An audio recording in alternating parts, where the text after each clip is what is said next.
Cancer treatment. Interrupted by forced camera on demand during virtual meeting. All the below names are pseudonyms. There are two important background things to know for the story. 1. I was diagnosed with a rare ovarian cancer at the beginning of this year. I had surgery and some chemo, and am mostly recovered now. I still have to go in for frequent testing and occasional monitoring. I am a private person to the extent that I have dated people for years without telling my parents, so you best believe random coworkers and bosses are unaware of my medical history. 2. I attend a university that has an ambassador program. Basically, if you have a high enough GPA, you are able to interview for the program, and if you get in, they pay for your tuition during the time you are an ambassador. In exchange, you work 5 hours a week and work graduation, other events. I am one of these ambassadors. This is my story. Law and Order sound effect. My supervisor for the ambassador program, Miss M, has spent the majority of our time together belittling me. As I sit here about to type about her, I find myself already exasperated thinking about reliving some of the details, so I will be short and sweet for both your sake and mine. She follows every rule to the letter and leaves no room for collaboration or discussion. As an example, we use Microsoft Teams for communication, and she has us clock in and out in a group of 20 people by saying, "I'm here and I'm leaving." So every day, you have to scroll through dozens of messages to find anything of import and listen to notification sounds every time someone so much as takes a lunch break. I suggested using the time clock function on Teams and even offered to set it up for us, and was told that I was deliberately undermining her position. Another quick example is her vehemence when I told her I didn't have any social media to advertise the college. She was certain I was lying and went so far as to ask the other ambassadors to try and find me. They didn't. There's nothing to find. Crazy concept. I've challenged her at a couple of junctures, but ultimately realized I was fighting a losing battle and I'd be better off keeping my head down. Laughs in dramatic irony. Fast forward to 4 days ago, Friday. There's a mandatory virtual event in 3 days, Monday, where the dean of the college would talk to the ambassadors, as well as live stream the event to the college's website and YouTube page. Miss M sent out a message that I will copy and paste here, because the formatting is so dramatic that it makes me chuckle. Students must have their cameras on and phones off. Repeat, phones off, cameras on. Like come on lady, bold, caps, or italics. Your email almost gave me a stroke. I follow up the same day. Miss M, unfortunately I will be at a doctor's appointment at this time and will be unable to turn my camera on during the event. No response. I send another email to follow up. No response. The day of the event rolls around. I direct message her through Microsoft Teams 10 minutes before. I see that she's seen the message with a read receipt. Nothing.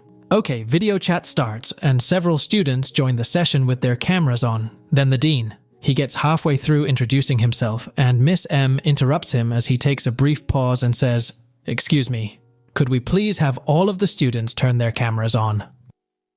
I say nothing, but put a quick message I already had typed in anticipation in the group chat.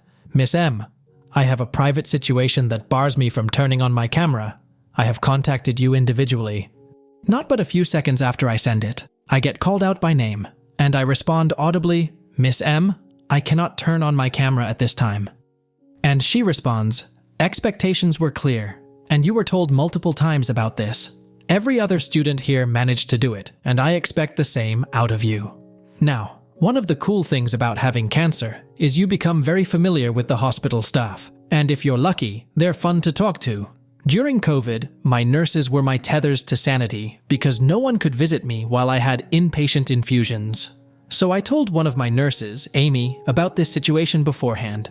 She joked that if I was told to turn my camera on, I should really play up my illness. In any other situation, I would have been entirely opposed, but sweet revenge was in sight. When I replay it in my head, I imagine that anime fist-clenching thing when the protagonist resolves to get revenge. I set my laptop back a bit further from myself on my legs so you could see the entirety of me in my hospital regalia. Teams will display the person currently talking as the largest image in chat. Everyone had their audio off except me, the dean, and Miss M. So when I turned my camera on, I was displayed as the EKG loudly thrummed away, on max volume thanks to Amy. Silence. Me. I asked Miss M through email and Teams if I could opt out of having my camera on, but she insisted. I waited a beat to see if anyone would say anything, and then continued with my special vocal blend of melodramatic gratitude and illness-laden shakiness. Virtual engagement is so important for this new era of learning. I can see why having the camera on is important, though I was hoping I might be granted an exception. Dean, Miss R, you are more than welcome to turn your camera off. I am so sorry for the misunderstanding. Me, thank you so much for making a special exception for me. It's been a difficult week, but I feel grateful to be here. Then, 2 people leave the call. One was Miss M, and the other was Anthony, who is Miss M's boss. I didn't know he'd be there. Haven't heard from either of them yet, but I'm awaiting a follow-up with anticipation. I'm typing this from the hospital and feeling gratitude for a lot of things. 'Tis the season after all. I am here. I am alive. And above all, this stupid disease won't stop me from putting a bully in their goddamned place. TLDR. I am recovering from cancer and had to go in to be monitored for a separate but related condition. A supervisor for a school program insisted I turn on my camera for a virtual event that was live streamed, and when I turned my camera on, could see I was very much hospitalized. Hilarity ensues. Cue sitcom music update. This will not contain the juicy follow-up, just some clarifications. So do you guys want an update? No matter how hard I try, I just can't tell. A couple of clarifications. I don't, at this time, want to sue her. I want her to be better. I am not in the thick of cancer right now. I'm definitely better than the beginning of this year, though I appreciate the warm wishes. I was going to ask the university to take down the video on the university website and YouTube, but when I went to check, it had already been removed. I already saved a copy of it per the advice of a colleague. Reading through these comments has been the highlight of my week. I've been reading them in the way you'd expect an anthropologist because of the myriad of reactions. Almost all of them have been loving and supportive. About 6% of them are just downright weird. Some of my favorites. 1. A colorful variety of people threatening to assault or kill me. 2. People telling me how they've either A. had cancer or B. been to college. And it was nothing like that, and I am dead wrong. Tusk to me. 3. The guy who asked me for nudes. I can't imagine what went through his head. Did he get to the second line and see the word ovarian and think, you know who sometimes has ovaries? Women. Good enough for me. I also didn't expect so many people to compliment my writing. I've been procrastinating finishing up a D&D one-off campaign, and this has really boosted my motivation. Update. Please forgive my delay in updating you all. 2 reasons for that. 1. In the States, we celebrated Thanksgiving the same week of this occurrence, causing the college's response to be delayed. 2. I was scared, y'all. You guys seem like my kind of people, but holy smokes were there a lot of update us now messages. I was worried if I didn't update you saying her fields were burned, her home pillaged, and her family banished, that you'd all tell me I was weak and spineless. Spoilers, I am. I am discharged from the hospital. I file a formal complaint to the college regarding the incident, and I ask for the videos to be removed from any public platform. From what I can tell at the time, this has already happened, but I wanted it to be clear that I did not consent to it being publicized any further. The school is on break for Thanksgiving. No ambassador program, and no messages from the school. Despite this, about 16 students were present for the meeting, saw everything transpire, and I received Teams DMs from about half of them sending me warm wishes and asking if there is anything they can do to help. The first day back to the program since our fun little dean meeting. I scroll through the previous messages in the chat and notice Miss M has an out-of-office status by her name, as opposed to away or online, etc. As soon as I clock in, with a jovial, virtual I'm here, I receive a message from Anthony, who you may recall is Miss M's boss, asking if I have a moment to speak. I do.